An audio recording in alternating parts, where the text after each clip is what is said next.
Hello guys, कैसे हैं आप सब। आई होप आप सब ठीक होंगे। आई अलका फ्रॉम फिजिकैम। तो we are back with our new lecture. कल हमने डिस्कशन में किया था preparation of K2CR2O7, right. I hope आप सबको वो समझ आ गया होगा। जिन्होंने अभी तक वो नहीं देखा ना, प्लीज़ एक बार वो ज़रूर देख लें, बिकॉज आज के लेक्चर में मैं उसकी डिस्कशन बहुत बार करने वाली हूँ। बहुत सारे पॉइंट्स हैं जो मैंने वहाँ पे बताए थे और मैं यहाँ पे स्किप करूँगी ये बोलकर कि वो हमने प्रीवियस वीडियो में किया था। तो आज हम करेंगे preparation of KMNO4।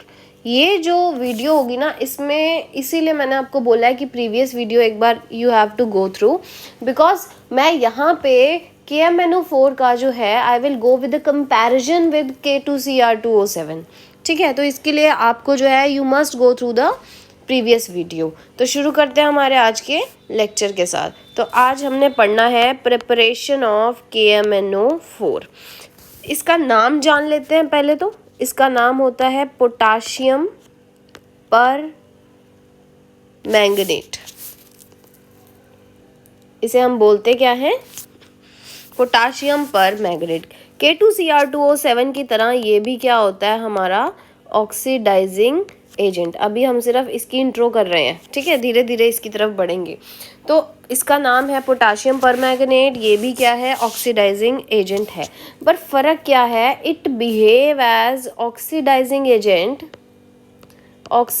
Agent in acidic medium, basic medium and also neutral medium. ये तीनों जो है मीडियम्स में हमारे पास एसिडिक, बेसिक और न्यूट्रल मीडियम में ऑक्सीडाइजिंग एजेंट की तरह वर्क करता है। हालांकि जो पिछला वाला था वो सिर्फ किस में वर्क करता था, एसिडिक मीडियम में। इसके लिए आगे बढ़ते हैं। MOP मेथड ऑफ प्रिपरेशन वही है जैसे पिछला किया था। दो तरह के हैं, लैब प्रिपरेशन भी आएगी और दूसरी आएगी इंडस्ट्रियल प्रिपरेशन। ठीक है जी। तो लैब प्रेपरेशन की बात करें तो लैब प्रेपरेशन में इसे बनाया जाता है पोटाशियम मैंगनेट से। Formula is K2MnO4। ध्यान देना कि जो लैब प्रिपरेशन है इसे कहाँ से बनाया जाता है, पोटाशियम मैंगनेट से, K2MnO4। ये करने की हमें ज़रूरत नहीं है, पर फिर भी इसमें दो चीज़ें डिस्कस कर लेती हूँ। दो तरह के आयंस बनते हैं, MnO4 negative and MnO4 2 negative. इसको हम लेटर ऑन डिस्कस करते हैं, पहले इसके साथ चलते हैं। तो दिस इज़ कॉल्ड पर मैंगनेट आयन, क्योंकि सिंगल नेगेटिव चार्ज है। दिस इज़ कॉल्ड पर manganate ion and this is called manganate ion. बस पर है, पर मतलब याद रखो एक से याद रखो। पर मैंगनेट आयन दो है तो यहाँ पे नॉर्मल मैंगनेट आयन। अगर if we are talking about the structure, साथ साथ नोट डाउन करते जाइएगा। तो अगर हम बात करें स्ट्रक्चर MnO4 नेगेटिव, देखो पिछला भी जब आप स्ट्रक्चर देखोगे ना Cr2O7 का, O7 2 नेगेटिव का, तो वहाँ पे भी आपको मैंने एक चीज़ बताई है जो मैं यहाँ पे दोबारा डिस्कशन में ला रही हूँ। Mn सेंटर में रहेगा। अब आपको पता है ऑक्सीजन मैक्सिमम कितने बॉन्ड बनाता है, 2, राइट। स्ट्रक्चर ऐसा आना चाहिए था, बट आप देख रहे हैं यहाँ पे क्या है, एक नेगेटिव, मतलब फॉर्मल चार्ज आ रहा है एक नेगेटिव का। यानी किसी एक ऑक्सीजन पे क्या हुआ होगा, एक सिंगल बॉन्ड बना होगा और उसके पास एक वो कम बॉन्ड बना रहा है, इसीलिए चार्ज कौन सा गया होगा, नेगेटिव चार्ज गया होगा। ठीक है जी। इसकी हाइब्रिडाइजेशन आपको दिख रही है, sp3। ज्योमेट्री कॉरस्पॉन्डिंगली कौन सी जाएगी, टेट्राहेड्रल। डन। उसके बाद अगर हम दूसरी बात करें, दैट इज MnO4 2 नेगेटिव। अब आपको पता है ऑक्सीजन बॉन्ड बनाता है 2, पर यहाँ पे क्या है, 2 नेगेटिव चार्ज। यानी कोई 2 ऑक्सीजन ऐसे होंगे जो एक एक बॉन्ड बना रहे होंगे। तो कोई 2 ऑक्सीजन आप ले लीजिए, देख लेते हैं कौन से 2 है, कोई भी ले लो अपनी मर्जी से। ये लो, एक नेगेटिव इधर, एक नेगेटिव इधर। पर हाइब्रिडाइजेशन क्या है, sp3 और ये है टेट्राहेड्रल। अब ये कैसे आया, इसके लिए आपको प्रीवियस वीडियो देखना पड़ेगा हाइब्रिडाइजेशन के लिए। डन। और लैब प्रेपरेशन की अगर बात करें, चलते हैं लैब प्रेपरेशन के साथ। लैब प्रेपरेशन में मैंने आपको बताया ये किससे बनाया जाएगा, K2MnO4 that is potassium manganate. ध्यान रखना, पोटाशियम मैंगनेट से। सल्फ्यूरिक एसिड डालिए जैसे पहले किया था, KMnO4 बनेगा, साथ में बनेगा MnO2, साथ में आएगी K2SO4 और आप देखेंगे ये पिछले वाले रिएक्शन के साथ की प्रोडक्ट है और मिलेगा वाटर। और अगर यहाँ पे मैं बात करूँ इसकी इंडस्ट्रियल प्रिपरेशन की, ये याद नहीं करना, मैं आपको बार बार बोल रही हूँ क्योंकि इसके साथ के जैसे क्वेश्चन आएंगे वो मैं डिस्कशन में लाऊंगी। पिछली जो थी वो कौन सी ओर से बनाई जा रही थी, क्रोमाइट ओर से, बट इसमें जो आप ओर यूज़ करते हो that is pyrolusite ore. Pyrolusite ore is MnO2, इसे हम बनाते हैं MnO2 से। चलो फिर बनाते हैं MnO2, साथ में डालेंगे बेस। आपको पता है ऑक्सीजन की प्रेजेंस में बनेगा क्या, K2MnO4, पोटाशियम मैंगनेट बनता है फर्स्ट स्टेप में। उसके बाद आप इसे K2MnO4 को जो है ट्रीट करते हो Cl2 से, तो आपके पास आता है KCl प्लस KMnO4। तो इस तरह से ये जो है पोटाशियम पर मैंगनेट बनाया जाता है। बस याद रखना कि ये बनता कौन सी ओर से है, पायरोलोसाइट, और K2Cr2O7 किससे बनता था, हमारी क्रोमाइट और FeCr2O4। ठीक है जी, आगे चले। चलिए अब बात करते हैं अगर हम इसे हीट करें तो क्या होगा। ऑन हीटिंग KMnO4, अगर हम KMnO4 को हीट करें तो क्या होगा देखते हैं। KMnO4 आपको पता है किससे बन रहा था, पोटाशियम मैंगनेट से बन रहा था। तो अगर इसे हीट करेंगे, हीट किसकी प्रेजेंस में होती है, हमेशा ऑक्सीजन की प्रेजेंस में होती है, तो ये क्या हो जाएगा K2MnO4, यानी क्या बनेगा, पोटाशियम मैंगनेट बनेगा। हीट कर रहे हैं, है ना, और सॉरी यहाँ O2 नहीं आएगा, ठीक है जी। और साथ में क्या मिलेगा, O2 और साथ में MnO2 क्या थी आपकी, कौन सी ओर थी, बैक देगा ना ये ओर, ये वाली रिएक्शन जो है ये बैक हो जाएगी, ये वाली रिएक्शन MnO2 दैट इज आपका क्या आ जाएगा। अब हीटिंग पे अब ध्यान देना, K2Cr2O7 का कलर कैसा था, ऑरेंज कलर, और यहाँ KMnO4 का जो कलर होता है यहाँ मेंशन कर लो, डार्क पर्पल कलर होता है जी। इसका कैसा कलर होता है, dark purple colour, dark purple colour का होता है। और आपको याद हो पिछली रिएक्शन में कलर था ऑरेंज रेड, अब इसका होता है डार्क पर्पल कलर। और वहाँ हीट करते थे ना, जब हीट करते थे तो कलर येलो हो जाता था, यहाँ कलर हो जाता है ग्रीन, ठीक है। बट वहाँ पे जब एसिड से ट्रीट करते थे तो OG रिएक्शन आती थी। OG मतलब ऑरेंज से ग्रीन में जाता था एसिड की प्रेजेंस में। बट यहाँ पे एसिड के बारे में बाद में डिस्कस करते हैं, पहले यहाँ पे हीट करोगे तो डार्क पर्पल से किस में शिफ्ट हो जाएगा, ग्रीन में, है ना। अब आते हैं एक्शन ऑफ एसिड पे। एक्शन ऑफ एसिड, ये कलर याद रखना, हाँ ये वाले। चलिए एक्शन ऑफ एसिड, वहाँ K2Cr2O7 में H2SO4 डालते थे तो आपने देखा था कि वहाँ पे कलर चेंज होता था, कलर OG रिएक्शन थी, ऑरेंज रेड से जाता था ग्रीन में। अब यहाँ पे क्या होगा, KMnO4 में अगर आप डालेंगे सल्फ्यूरिक एसिड, ठीक है, तो बनेंगे वैसे कई प्रोडक्ट, K2SO4 बनेगा, साथ में बनेगा MnSO4, साथ में देगा H2O और साथ में देगा 5O नेसेंट। और अगर आप पिछली रिएक्शन देखेंगे तो वहाँ पे 3O बन रहे थे, जिसमें मैंने आपको बताया था reactivity due to nascent oxygen. तो यहाँ पे भी क्या आपके बनते हैं नेसेंट ऑक्सीजन, इवन यहाँ पे ज़्यादा बनते हैं, 5 बनते हैं, तो ये मोर रिएक्टिव होता है ना। तो this is reactive form of oxygen. Nascent का मतलब क्या होता है समझते हैं, नेसेंट मतलब जब आपका एक एटम अकेला एग्जिस्ट करे, और आपको पता है वो कितना अनस्टेबल होता है जब भी कोई एटम अकेला एग्जिस्ट करता है ना, तो वो अनस्टेबल होने की वजह से उतना ही ज़्यादा क्या हो जाता है, रिएक्टिव। और फॉर एग्जांपल क्लास में कोई बच्चा बड़ा अनस्टेबल सा है, मतलब वो उसके पास एनर्जी बहुत ज़्यादा है, अनस्टेबल मतलब कि वो अपनी सीट पर नहीं आराम से बैठ पाता है ना, कभी इस सीट से उस सीट पे जाता है, अनस्टेबल है। अनस्टेबल मतलब उसकी एनर्जी क्या है, ज़्यादा, और जिसकी एनर्जी जितनी ज़्यादा होती है वो उतनी जल्दी रिएक्ट करता है, ठीक है जी। तो रिएक्टिव फॉर्म ऑफ ऑक्सीजन। अच्छा, अब यहाँ पे एक और चीज़ बता दूँ, अगर आप देखो इसको, इसकी ऑक्सीडेशन स्टेट निकालो तो ये आएगी +7, और यहाँ पे अगर आप इसकी ऑक्सीडेशन स्टेट निकालो तो ये आएगी +2। अब आप देख रहे हैं यहाँ पे कितने से कितने ऑक्सीजन स्टेट का जो है वो डिफरेंस आ रहा है। ऑक्सीजन स्टेट का डिफरेंस कितना आ रहा है यहाँ पे ऑक्सीजन स्टेट +7 से +2 जा रही है, मतलब ऑक्सीजन स्टेट का डिफरेंस, ऑक्सीडेशन स्टेट का जो है वो डिफरेंस आ रहा है +5 का, है ना, डिफरेंस आ रहा है। This is called your N factor. N factor मतलब डिफरेंस और चेंज इन ऑक्सीडेशन नंबर। ठीक है, इसको जरा है ध्यान में रखना क्योंकि ये इंपॉर्टेंट है, इससे क्वेश्चन पूछा जाता है। तो कितना डिफरेंस आ रहा है यहाँ पे +7 से +2, किस मीडियम में, एसिडिक मीडियम में। ठीक है, तो एन फैक्टर कितना हो गया +5। यहाँ पे आपको कलर जो है वो देखने की ज़रूरत नहीं है। एक मैंने ना ऑक्सीडाइजिंग नेचर K2Cr2O7 का जब कराया था तो वहाँ पे आपको मैंने जो है आपको फ्यूजन की एग्जांपल दी थी, तो यहाँ पे भी सेम ही है। ऑक्सीडाइजिंग नेचर अगर देखा जाए KMnO4 का, तो एक बार प्रीवियस वीडियो देख लेना, मैं ये यहाँ पे स्किप करूँगी। इसमें भी आपने वो फ्यूजन ही याद रखना है बस,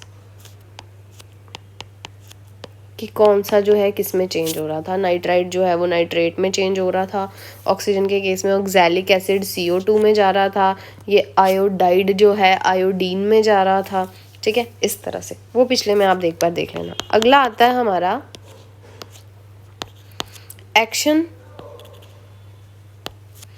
ऑफ KMnO4 विद एल्कलीज। अब बात आती है एल्कलीज होते क्या हैं।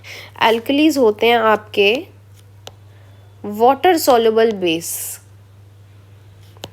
जो बेस आपके वाटर में सॉल्युबल हों उसे आप बोलते हो एल्कलीज, और सॉल्युबल होने की वजह से ये वीकली बेसिक होते हैं। कैसे होते हैं, वीकली बेसिक और न्यूट्रल मान के चलो इसको। ठीक है, तो चलिए देखते हैं। KMnO4 रिएक्ट कर गया, एल्कली बना क्या, MnO2। कौन सी ओर है भाई, ये पायरोल्यूसाइड ओर है, हमेशा बनेगी यही। देखो पिछले वाले में भी यही बनी थी, नहीं पिछले वाले में ये नहीं बनी थी, इससे पिछले वाले में यस, ऑन हीटिंग में यही बनी थी MnO2। तो अब पीछे में क्या बना था, MnSO4 बना था। अब यहाँ पे क्या बनेगा, MnO2 साथ में आएगा KOH प्लस 3 नेसेंट ऑक्सीजन आएंगे, इसका मतलब रिएक्टिव फॉर्म है। ठीक है, यहाँ पे चेक करेंगे ऑक्सीडेशन स्टेट +7, यहाँ चेक करोगे +4। चेंज कितने का आ रहा है आप देख सकते हैं, चेंज कितने का आ रहा है, यहाँ पे 3 का चेंज आ रहा है, 7 - 4 3। एन फैक्टर कितना आ रहा है यहाँ पे +3, ध्यान रखना। ठीक है जी, चलें आगे। अब इसके केस में एग्जांपल्स देख लो ज़रा कि कैसे कैसे चेंज करता है। Basically it oxidises I- iodide को, आयोडीन को चेंज करता है आयोडेटाइन IO3-, that is your iodine iodate ion. ठीक है, कौन सा मीडियम होना चाहिए, वीकली बेसिक। K2Cr2O7 के केस में तो सिंपल था कि एसिडिक मीडियम में ही फ्यूजन काम करेगा, मतलब फ्यूजन काम करेगा मतलब जितनी भी यहाँ पे फ्यूजन में चेंजेस आएंगी, जैसे Fe2 फेरस से फेरिक में जाएगा, है ना, तो वो भी स्ट्रांगली एसिडिक मीडियम में जाएगा। बट यहाँ पे अब आपको डिफ्रेंशिएट करना पड़ेगा कि कौन सा बेसिक मीडियम में ऑक्सीडाइज होगा, कौन सा जो है वो एसिडिक मीडियम में या न्यूट्रल मीडियम में ऑक्सीडाइज होगा। तो आयोडीन वाला जो केस है ये किस मीडियम में आएगा, न्यूट्रल मीडियम में आएगा या फिर आपका वीकली बेसिक मीडियम में होगा। वीकली बेसिक और न्यूट्रल मीडियम में ऑक्सीडाइज होगा। ठीक है जी, और एसिडिक मीडियम में अगर मैं कहूँ आपको, एसिडिक मीडियम का ध्यान रखना, वो आपको पता ही है, I- चेंज होगा I2 में, इसका ध्यान रखना, आयोडाइड आयोडीन में। ठीक है जी, और सेकेंडली एल्कीन को चेंज करता है ग्लाइकॉल में। This is your glycol CH2OH CH2OH। तो ये भी कौन से मीडियम में होता है आपका, वीकली बेसिक और न्यूट्रल मीडियम की रिएक्शन है, ये याद रख लेना थोड़ा सा, ठीक है। आगे चलें जी, अगला भी रिएक्शन है ऐसे ही कुछ, Na2S2O3 को चेंज करेगा Na2SO4 में, मतलब आपको याद है SO3 2 नेगेटिव को चेंज करेगा SO4 2 नेगेटिव में, पिछली वीडियो में देख लेना, है ना। तो ये भी कौन सा मीडियम आएगा आपका, न्यूट्रल या फिर वीकली बेसिक मीडियम की रिएक्शन। अब बात करते हैं, अगर मैं कहूँ स्ट्रॉन्गली बेसिक मीडियम में क्या होगा, स्ट्रॉन्गली बेसिक मीडियम में क्या होगा। स्ट्रॉन्गली बेसिक मीडियम में आपका MnO4 नेगेटिव प्लस NaOH, आपको रिएक्शन याद करने की ज़रूरत नहीं है, बार बार बता रही हूँ, ठीक है जी। अब यहाँ पे इसका n फैक्टर निकालिए, ये +7 है, ये यहाँ पे +6, मतलब n फैक्टर विल बी 1।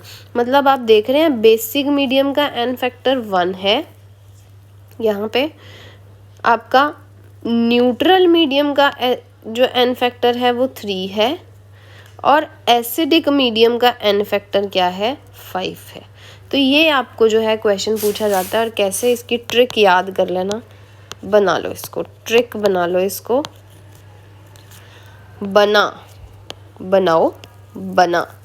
बना is basic, n is neutral, a is acidic.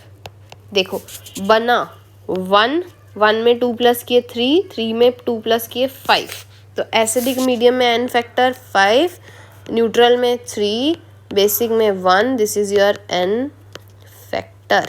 ये ट्रिक जो है ये याद कर लो, बना मीन्स बेसिक न्यूट्रल एसिडिक, ठीक है, और 1 + 3 1 + 2 3 3 + 2 5 याद रखो। और अगर इसके साथ की रिएक्शंस कहे तो आपको पता है MnO4 negative changes to MnO4 2 negative, ठीक है, MnO4 negative changes to MnO2, this is MnO4 negative changes to Mn2 positive. बस ये याद रख लो साथ में। वैसे ये पूछता नहीं है ये रिएक्शंस, फिर भी मैंने साइड बाय साइड आपको नोट डाउन करवा दिया, ठीक है जी।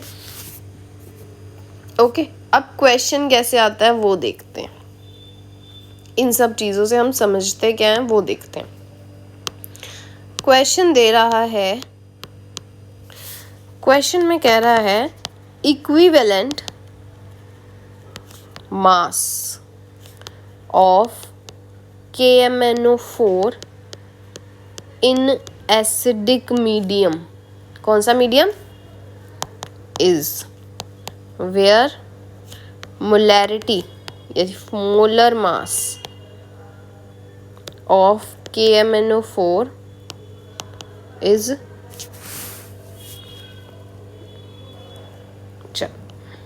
ठीक है, option A is m/2, B is m/3, C is m/4, D is m/5। सारी बातें छोड़ के एक चीज़ का ध्यान लगाओ, KMnO4 इन एसिडिक मीडियम, M कहता है मोलर मास है, फॉर्मूला इजी है बहुत ज़्यादा, equivalent mass is equals to molar mass by n factor. अब याद करो बना में n फैक्टर 5 मतलब answer is m/5। Easy question, easy. चलो एक और क्वेश्चन कर लेते हैं, कहता है इन न्यूट्रल और फेयरली एल्कलाइन, मतलब basic, weakly basic, KMnO4 is treated with potassium iodide is changed to option A IO negative, B2 I2, sorry B is I2, IO4 negative, IO3 negative. चलो देखो question बहुत आसान है, देख के चलते हैं। पहले तो मीडियम देख लो भाई, न्यूट्रल एल्कलाइन है, K2Cr2O की बात कर ही नहीं रहा होगा, बात किसकी कर रहा होगा, KMnO4 की। पोटाशियम आयोडाइड में गए। अब मैंने आपको ऊपर यही तो समझाया था कि ध्यान रखना वीकली बेसिक या न्यूट्रल मीडियम में आयोडीन किस में जाता है, आयोडेट आयन में, ऐसे क्वेश्चन पूछता है। और एसिडिक मीडियम में ये किस में जाता है, I2 में। अब जो तो बच्चा ये नहीं पढ़ के जाएगा वो बिट ऑब्वियस I2 टिक करेगा, बट आपको अभी मैंने पढ़ाया कि न्यूट्रल मीडियम में IO3 नेगेटिव आयोडेट आयन। ठीक है जी, क्वेश्चन ओके। चलें आगे। अब बात आती है न्यू टॉपिक की, कलर ऑफ KMnO4। वहाँ तो हमने, आप कहोगे मैम आपने डिस्कस कर लिया कि कलर जो था वो चार्ज ट्रांसफ़र स्पेक्ट्रा की वजह से था, पर यहाँ तो आपने बताया ही नहीं। चलो कोई बात नहीं, बता देते हैं। KMnO4 Mn की ऑक्सीडेशन स्टेट निकालो, +1 + x + -2 × 4 = 0, x will come out to be +7। निकालो भाई, Mn is 3d5 4s2, +7 के केस में ये सारे 0 यानी 3d0। और मैंने आपको पिछली वीडियो में बताया कि जब जब D में अनपेयर्ड इलेक्ट्रॉन 0 हो जाए, नंबर ऑफ इलेक्ट्रॉन 0 हो जाए, वहाँ DD ट्रांजिशन पॉसिबल है नहीं है, वहाँ पे DD ट्रांजिशन पॉसिबल नहीं है। वहाँ colour is due to charge transfer spectra. किसकी वजह से, चार्ज ट्रांसफर स्पेक्ट्रा। तो कलर किसकी वजह से होता है KMnO4 का, it is due to charge transfer spectra. ठीक है जी, चलें आगे चलें। चलिए, तो इसको नोट डाउन कर लेना, इसके साथ के हम क्वेश्चन कर लेते हैं। कहता है which of the following, WF is which of the following is colourless. यहाँ पे एक चीज़ और आपको बताऊंगी, नोट डाउन कर लेना। ठीक है जी, option A is CuPPH3 whole 4 positive, B is MnO4 negative, C is NiH2O whole 6 2 positive, D is more than 1 of above. देखो ये जो वैसे क्वेश्चन है कोऑर्डिनेशन का बन जाएगा जो हम नेक्स्ट शुरू करेंगे, बट फिर भी मैं आपको बताती हूँ यहाँ पे PPH3 क्या है। PPH3 है कि आपके जो फॉस्फोरस है उसके साथ फिनाइल रिंग्स लगी हुई हैं, इस तरह से यहाँ। ठीक है, ये देख लेना थोड़ा सा, ये फिनाइल रिंग्स हैं।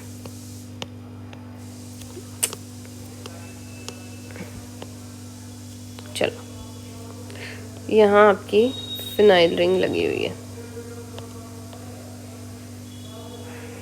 ऐसे।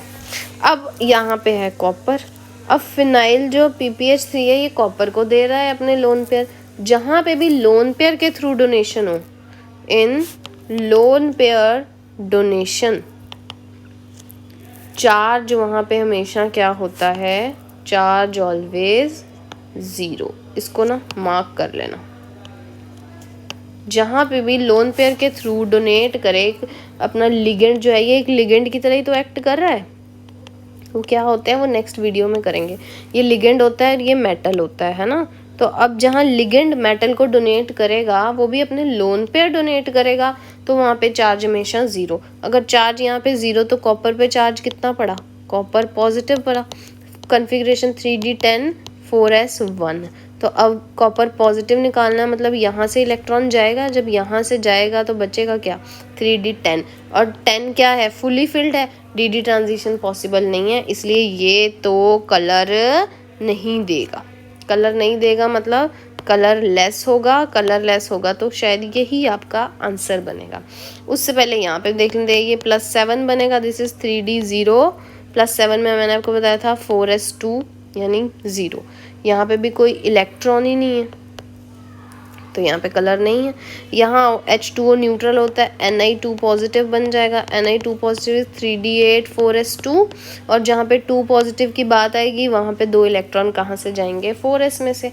मतलब यहाँ तो अनपेयर्ड इलेक्ट्रॉन रहेंगे, ये तो कलर देगा, और ये ऑप्शन हो नहीं सकता। एक ही आंसर आपका बचा, that is CuPpH3 whole 4 positive. अगला क्वेश्चन है, which of the following has maximum number of unpaired electron. Option is zinc 2 positive, निकाल लो भाई, Fe positive, C is Ni2 positive, D is Cu positive. यहाँ पे भी एक न्यू कॉन्सेप्ट आपको बताऊंगी। जिंक की पहले कॉन्फ़िगरेशन लिखते हैं 3d10 4s2, iron is 3d6 4s2, निकल is 3d8 4s2, copper is 3d10 4s1। निकालो, मैं रब करती जाऊंगी या ऐसे करती हूँ रेड पेन से इसको क्रॉस करती जाऊंगी, जितने इलेक्ट्रॉन निकालूंगी। 2 पॉजिटिव यानी ये निकाल दूँ, यहाँ पे कोई भी अनपेयर्ड इलेक्ट्रॉन बचा, 10 बना लो, 10 फुली फिल्ड होता है जी।